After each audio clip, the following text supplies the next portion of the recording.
오늘 로마서 8장 12절에서 17절 말씀을 가지고 아빠 아버지라는 제목으로 함께 말씀을 전했으면 좋겠습니다. 여러분 감기 조심하십시오. 요즘 감기가 많이 돌고 있는 것 같습니다. 현대를 살아가는 우리 인간을 세 가지 유형으로 나누어 볼 수 있다고 합니다.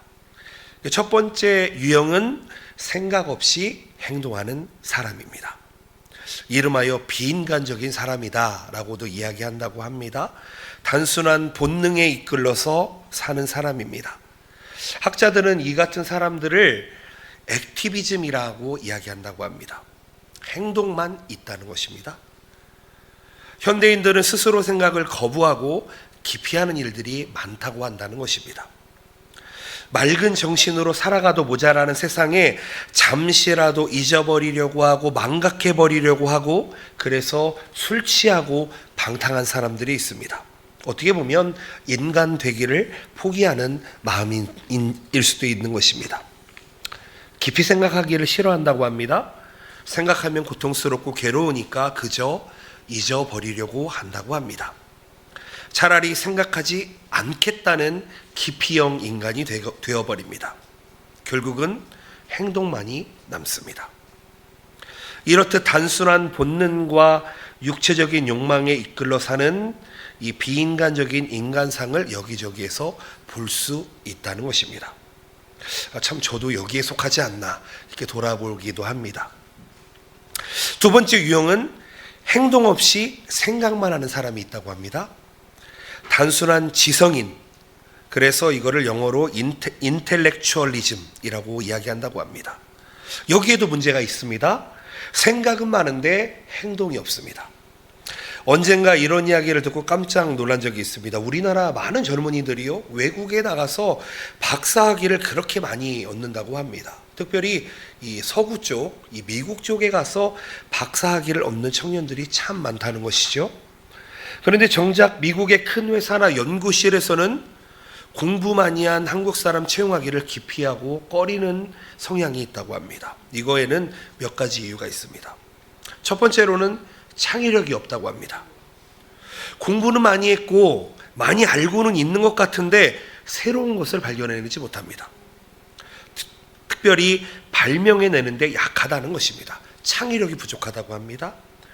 요즘 같은 세상에 새로운 것을 창안해내지 못하면 사실은 그 많은 공부도 헛것이 된다는 것이죠. 두 번째, 실천 의지가 없다는 것입니다. 무엇을 알게 되었으면 이제는 좀 추진해서 앞으로 나가야 되는데, 밀고 나가면서 무엇인가 추진해서 만들어야 되는데 그러한 추진력이 없다는 것입니다. 또한 돈 좀 벌고 출세했다 싶으면 연구 생활을 중단해버리는 케이스가 많다는 것이죠. 연구라고 하는 것은 사실 지금 잠깐 하고 끝나는 것이 아니라 평생 그 연구를 함으로 업적을 남겨야 되는데 꾸준한 의지가 없다고 평가받고 있다고 합니다. 세 번째로는 개인주의가 심하다고 합니다. 팀워크가 이루어지지 않는다는 것입니다. 개인으로 놓고 보면 한 사람 한 사람이 정말 훌륭한데 협력해서 하는 일이 부족하다는 것입니다. 좀 일리 있는 말인 것 같습니다. 여기에서 지성인의 고민이 있다는 것입니다. 아는 것도 많고 생각하는 것도 많습니다. 그런데 말만 하고 실천하는 것이 없습니다. 사실 말을 하라고 하면 못하는 사람이 없을 것입니다. 행동하는 것은 무식한 사람마도 못합니다. 행동만 보아서는 때로는 몰상식하게 보일 때도 있습니다. 도대체 지성이 어디로 간 건지, 박사과정까지 공부한 그 공부한 업적이 어디에 갔는지 여기에 문제가 있다는 것입니다. 행동 없는 생각도 문제이지만 행동 없는 인간 자체에 근본적인 문제가 있다는 것입니다. 자, 세 번째 유형을 생각해 봅니다. 생각 있는 행동의 인간입니다. 즉 생각도 하고 행동도 하는 것입니다. 나의 지식이 곧 행동의 동력으로 작용하는 것입니다. 모름지기 이러한 지성인, 이러한 행동인, 이러한 생활인이 필요하다고 이야기합니다. 무엇보다도 선행되어야 할 것이 있는데 자기 성찰이 필요합니다. 나는 누구인가? 나는 왜 존재하고 있는가? 이것을 제때에 알아야 우리가 그 시대를 잘 넘어갈 것인데, 유감스럽게도 내가 누구이고 내가 어떤 존재인지를 어린 나이에 깨닫지 못하는 사람이 그렇게 많다고 합니다. 나이가 50 정도 넘어야지, 인생의 한 절반을 살아봐야지 내가 누구이구나 라고 깨닫는 사람이 많다는 것입니다. 이제 내가 뭘 좀 알 것 같아 하면서 철이 든다고 합니다. 근데요, 50에 철이 들면 늦은 것입니다. 여러분 기차가 떠난 다음에 손을 들면 탈 수가 없습니다. 여기에 문제가 있습니다. 좀 더 일찍이 알았더라면 좋았을 것을 배워야 될 시간에 배우지 않고 순종해야 될 시간에 순종하지 아니하다가 어리석게 한평생을 보내는 사람들이 많이 있다고 합니다. 그리고 나서야 뒤늦게 깨닫고 한숨을 쉬는 지성인들이 많다는 것입니다. 여러분들께 한번 물어보겠습니다. 여러분들은 어떤 분이십니까? 생각만 하는 분이십니까? 행동만 하는 분이십니까? 아니면 생각과 행동을 다 같이 하는 분이십니까? 여러분, 내가 누구입니까? 나의 나됨이 어디로부터 비롯됩니까? 그 무엇을 위해서 나는 존재하고 있습니까? 여러분, 우리는 오늘 말씀을 대하기 이전에 먼저 나 자신에 대해서 한번 돌아볼 수 있는 시간을 가졌으면 좋겠습니다. 나의 나됨을 아는 것이 모든 지식의 근본이 된다라고 성경은 이야기합니다. 이같이 자기 정체감이 분명해질 때에 행동의 사람이 될 수 있고 능력의 사람이 될 수 있습니다. 저는 26살, 7살 때 아이덴티티라는 단어를 그 당시 때 처음 접하게 되었습니다. 당연히 그런 단어는 있었겠지만 나의 자존감, 아이덴티티, 나는 어떤 사람인가 고민을 참 많이 했었던 것 같습니다. 여러분, 사도 바울은 이렇게 이야기합니다. 고린도전서 15장 10절 말씀에 이렇게 이야기합니다. 그러나 내가 나된 것은 하나님의 은혜로 된 것이니 내게 주신 그의 은혜가 헛되지 아니하여 내가 모든 사도보다 더 많이 수고하였으나 내가 한 것이 아니요 오직 나와 함께 하신 하나님의 은혜로다. 아멘. 우리의 우리됨은, 나의 나됨은 오직 하나님의 은혜인 줄로 믿습니다. 아멘이십니까? 여러분, 이것을 아는 것이 믿음의 시작이고 신앙생활의 시작인 줄로 믿습니다. 아멘. 또 생각해 볼 수 있는 것은요, 많은 사람들이 하나님에 대해서 여러 가지로 이야기합니다. 하나님은 말씀으로 천지를 창조하신 분이고 하나님은 전지전능하신 분이고 하나님은 나와 동행하시는 분이다라고 다 믿고 있습니다. 물론 틀린 말은 아닙니다. 그런데요, 이것보다 더 정확한 표현이 오늘 말씀에 등장하고 있습니다. 하나님이 우리의 아빠, 아버지가 되신다. 저는 오늘 이 부분에 포커스를 좀 맞춰 보았으면 좋겠습니다. 창조주, 전능하신 아버지, 나와 동행하시는 분, 그런데 그분이 우리의 아버지다. 하나님이 우리의 아버지 되신다는 표현, 이것보다 친밀한 표현은 없는 것 같습니다. 예수님은 주기도문을 통해서 하늘에 계신 우리 아버지여 하면서 기도하셨습니다. 그런데 예수님 당시에 하나님을 아버지라고 부른다라는 것은 사실은 놀라운 일이었습니다. 유대인들은요, 하나님의 이름을 아버지라고 부르지 않습니다.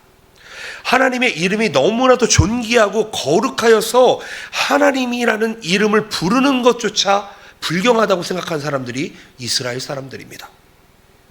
구약시대에도 보면 하나님이라는 이름을 인간이 감히 부를 수가 없어서 하나님이라는 말을 나오면 그냥 소리 없이 하고 넘어갈 때가 있습니다. 그러다가 하나님이라는 이름을 다른 말로 바꾸어서 표현하게 되는데, 그때의 하나님의 이름이 요즘 우리가 이야기하고 있는 여호와, 야훼라는 단어로 부르게 됩니다. 그 뜻은 아도나이라는 뜻입니다. 하나님이 우리의 주인 되신다는 뜻입니다. 그리고 또 엘로힘이라는 이름으로 바꾸어 부르기도 했습니다. 그리고 신약 성경의 전반으로 보면 주님이라고 이야기합니다.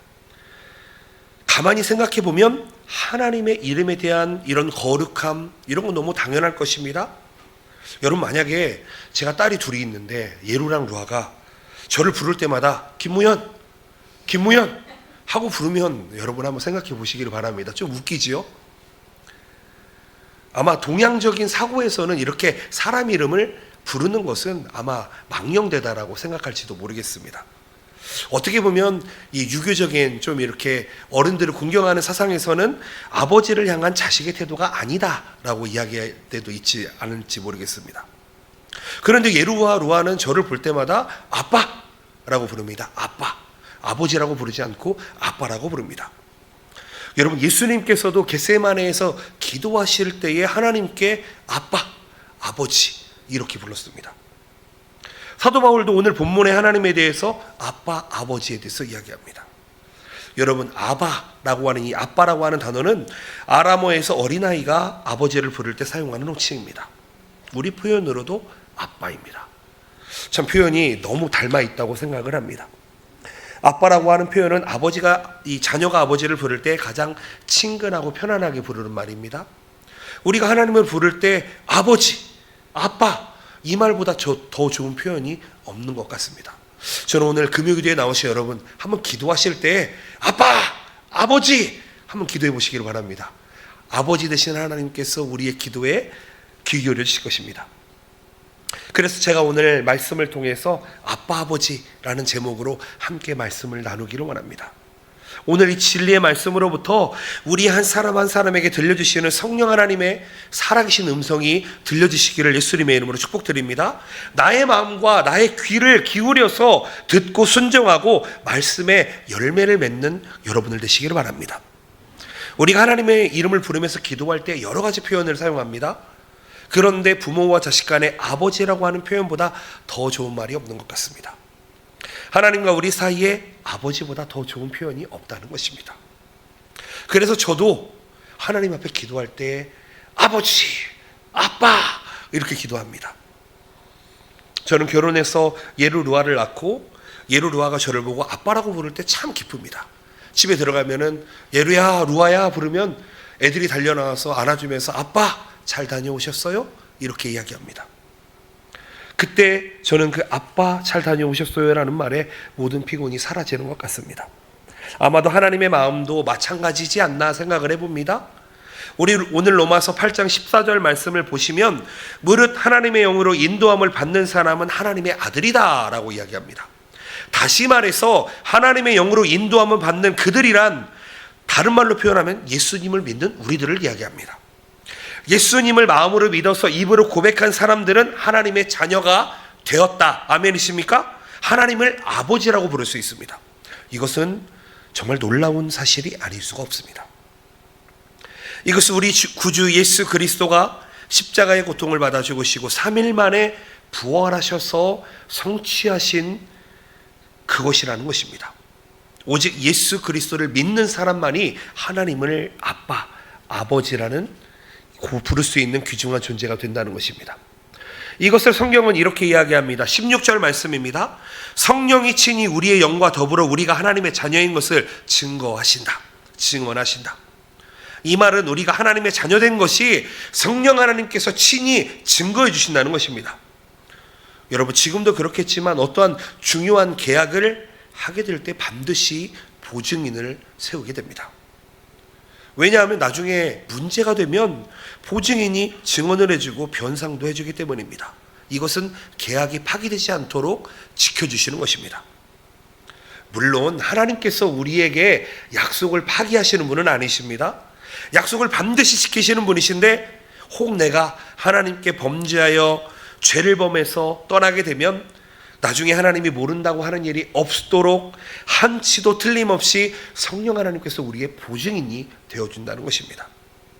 하나님께서는 이렇게 철저하게 양자인 우리에게 성령을 통해서 보호해주는 분이시라는 것입니다. 미국의 41대 대통령이 이 부시 대통령인데요, 현직 대통령직에 있을 때에 한적한 시골의 초등학교를 방문했다고 합니다. 근데 거기에서 큰 곤혹을 치렀다는 것입니다. 왜냐하면 초등학교 1학년생이 이 대통령이 왔다고 하니까 부시 대통령에게 이렇게 질문했습니다. 할아버지가 진짜 미국 대통령이에요? 그렇다면 하면 증명해 보세요.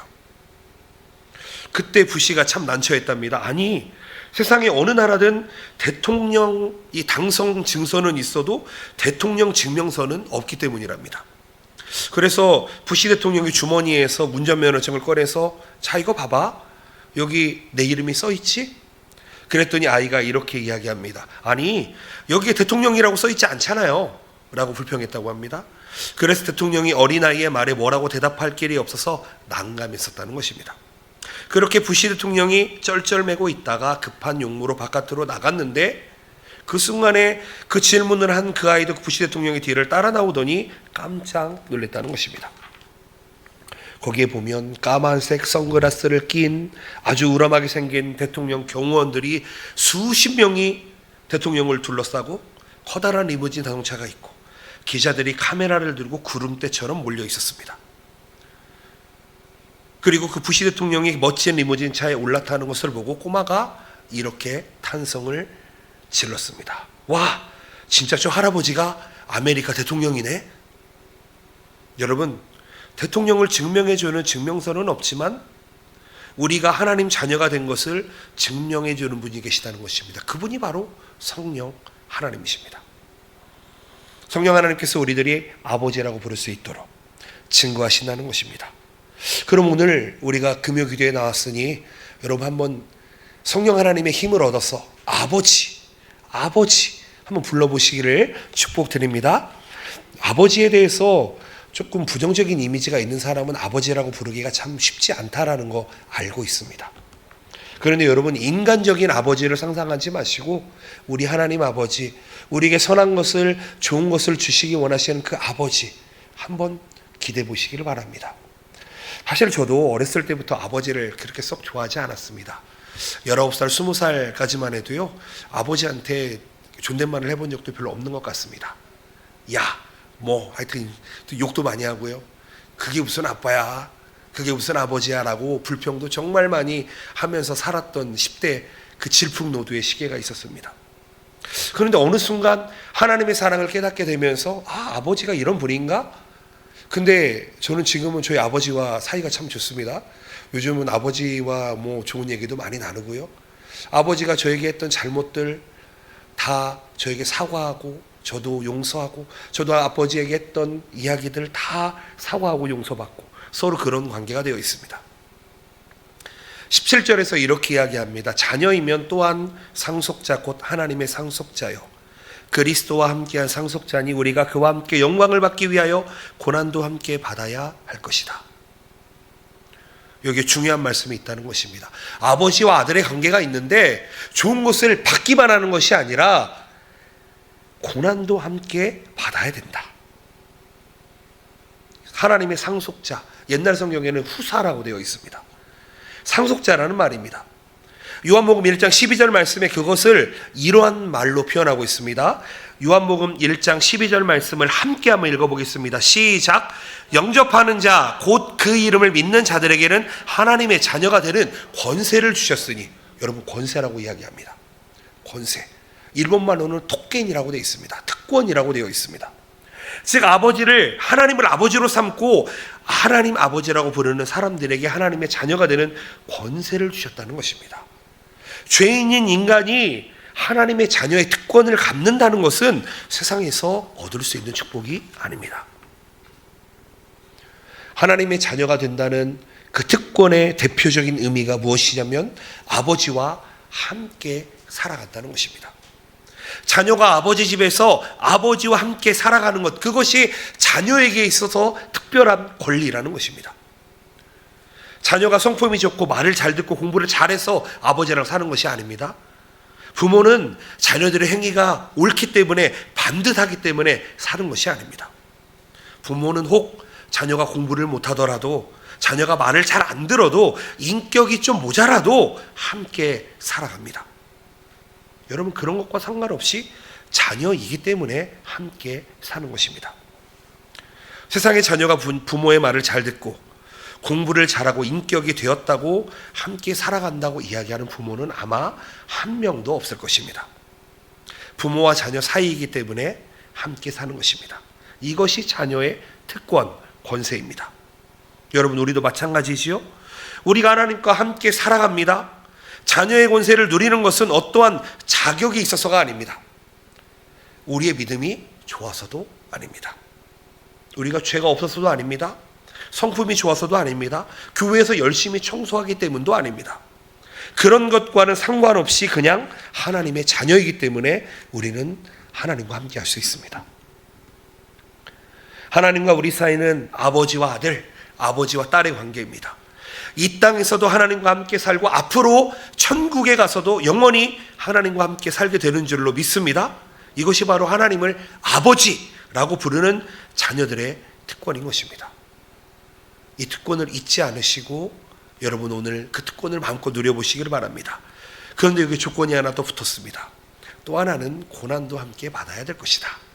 우리는 꼭 좋은 것만 받고 안 좋은 것은 도망가려고 하는 그 경향이 있습니다. 근데 이 말씀만 보면 오해를 가져올 수가 있습니다. 로마서 8장 17절 말씀을 설명하는 앞구절을 다시 읽어봐야 됩니다. 우리 17절 말씀을 한번 보십니다. 17절입니다.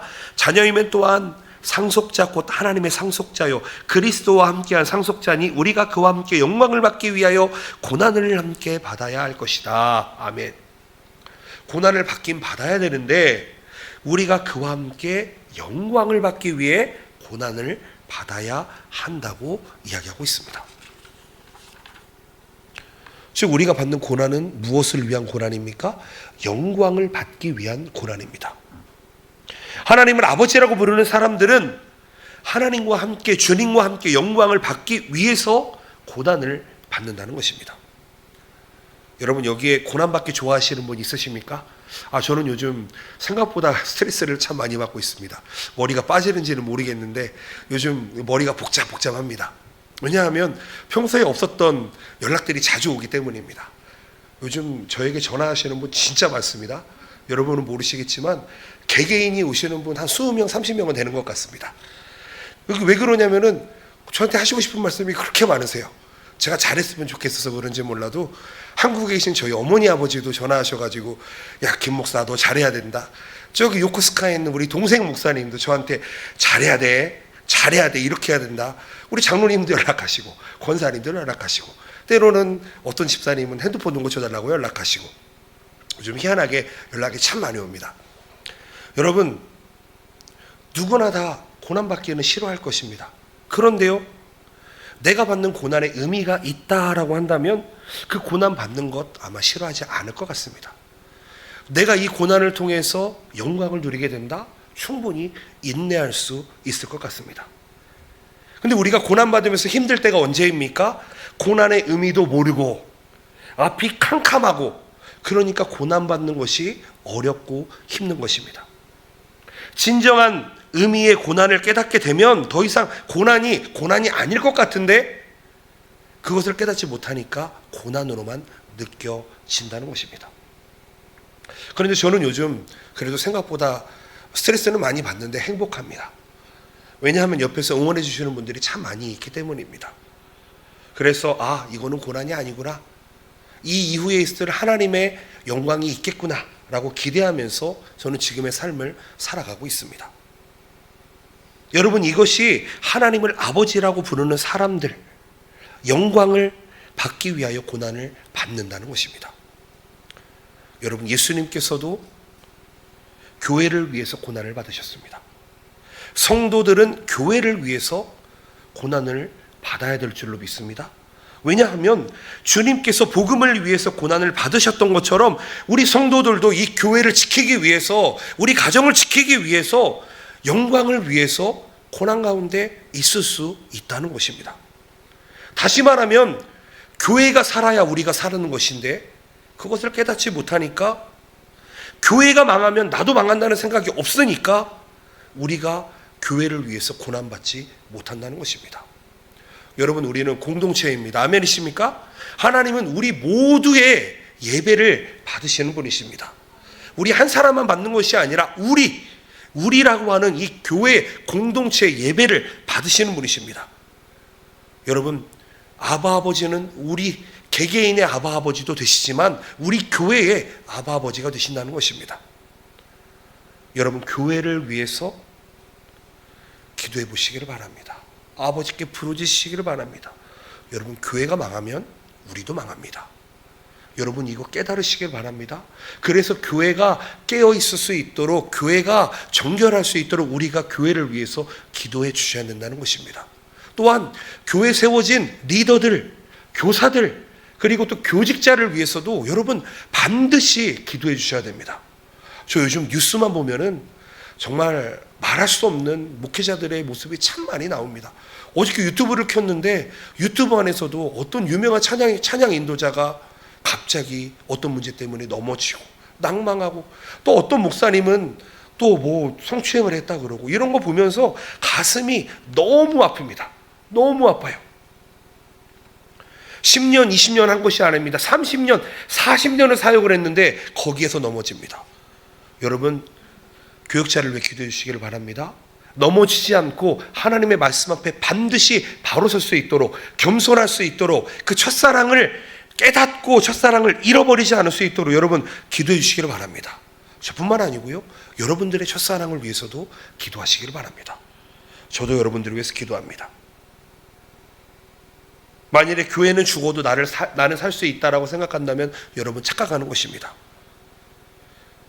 자기가 살기 위해서 교회를 죽이는 사람은 고난도 없을 뿐더러 하나님의 영광도 없다라는 것을 기억하셨으면 좋겠습니다. 여러분, 교회를 위해서, 교회를 살리기 위해서 여러분 육체적으로, 물질적으로, 혹 여러분 정신적으로 고난을 받거나 스트레스를 받는 분이 있으십니까? 여러분 감사합니다. 그것은 더 이상 고난이 아닙니다. 하나님의 영광을 받기 위한 과정이고 은혜인 줄로 믿습니다.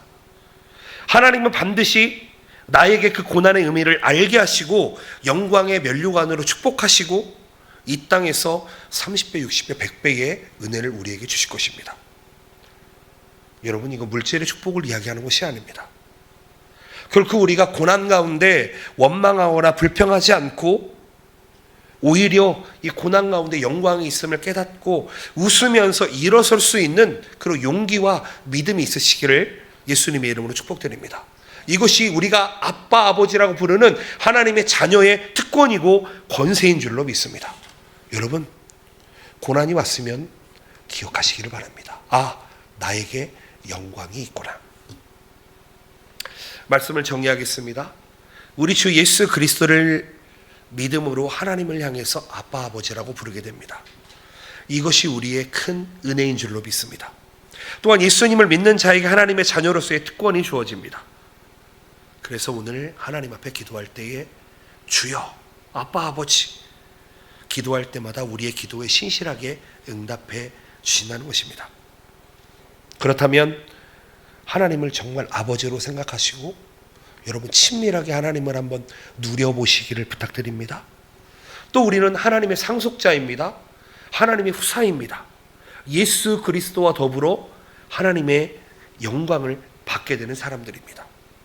그리고 그 영광을 받기 위해서 반드시 우리 안에는 고난이라는 과정이 있는데, 여러분, 우리가 감당하지 못할 시련 하나님께서 우리께서 허락하지 않으십니다. 우리에게 어려움이 찾아왔다? 하나님께서 우리에게 선물을 주시려고 하심을 깨달으시기를 바랍니다. 우리는 아버지 하나님과 함께 영광을 받게 될 특별한 존재들입니다. 여러분, 우리는 절대로 멸망을 받는 존재가 아니라는 것입니다. 우리는 영원한 생명이 보증된 하나님의 자녀입니다. 사랑하는 성도님들, 오늘 아빠, 아버지 되시는 하나님께 한번 우리의 삶을 드려보시기를 바랍니다. 맡겨보시기를 바랍니다.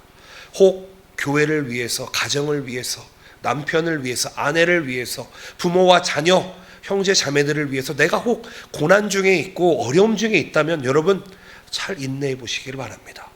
그 인내의 열매는 달 것입니다. 그 기도의 열매는 달 것입니다. 하나님의 자녀로서, 아빠 아버지를 둔 같은 공동체로서 오늘 예수 그리스도의 그 놀라우신 축복과 은혜가 여러분들의 삶에 함께 하시기를 예수님의 이름으로 축복드립니다. 아멘. 기도하시겠습니다. 사랑하는 하나님 아버지, 감사합니다. 부족하고 죄 많은 우리를 사랑하시고 예수 이름으로 하나님의 자녀가 되는 권세를 주셨습니다. 그냥 그대로 두지 않으시고 성령 하나님께서 이것을 보증해 주시고 우리를 하나님의 자녀답게 살게 하시니 감사합니다. 거룩하신 하나님을 감히 아버지라고 부를 수 있도록 인도하시고 기도하게 하시고 아버지의 뜻대로 무엇이든지 응답하시는 하나님 아버지 너무 감사합니다. 하나님, 우리가 이 시간에 모든 우리의 삶 속에서 하나님을 의식하게 도와주시고 하나님 아버지를 우리 삶에 모시고 기쁨과 감격으로 살아갈 수 있도록, 끊어지지 않게 감격이 누려질 수 있도록 인도하여 주시옵소서. 어떠한 장애와 고난이 있을지라도 불평하지 않게 하시고 절망하지 않게 하시고 하나님 아버지를 신뢰하며 고난의 의미를 반드시 깨달을 수 있도록 인도하여 주시옵소서. 하나님 앞에 감사하게 하시고 영광의 그날을 바라볼 수 있도록 인내하며 나아갈 수 있도록 우리를 인도하여 주시옵소서.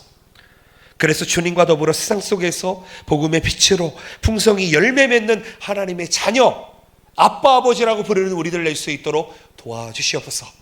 우리 말씀을 기억하시면서 우리 주여만 부르시면서 한번 기도하며 나가시겠습니다. 기도합니다. 주여.